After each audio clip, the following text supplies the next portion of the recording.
Hi everyone, I'm Chef Pooja Dhingra and today I'm going to talk to you about the 5 essential things that you need in your home kitchen to start baking today.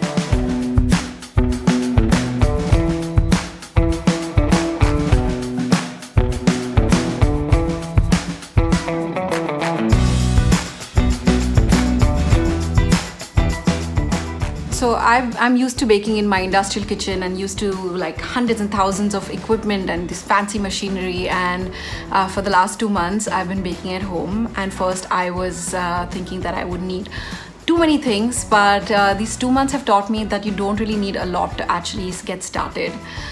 So these are my top 5 things that you need. The first thing on my list is a digital weighing scale or measuring cups.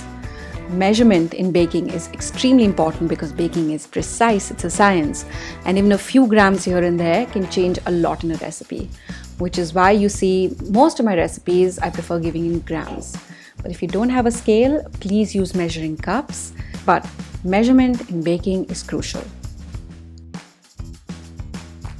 The second thing on my list is a balloon whisk. For baking, we incorporate a lot of air into our recipes, and air is what helps our cakes rise.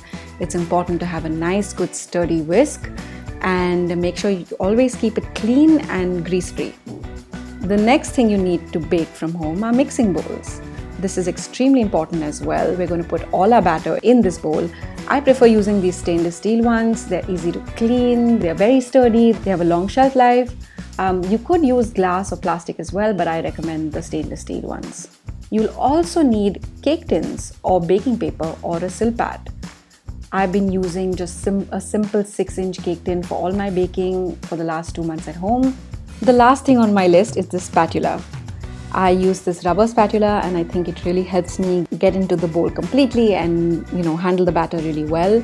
I love the pop of color. It just makes me really happy in the kitchen. Please feel free to use any spatula that you like. I like this one because of its flexibility and its sturdiness again. Okay, yes, and an oven is also super important, but I think we'll leave that for another day. I hope you found that video helpful and that you are going to start baking soon. Please stay tuned for all the fun things that we're going to do in this channel. Don't forget to like, share, and subscribe. Bye.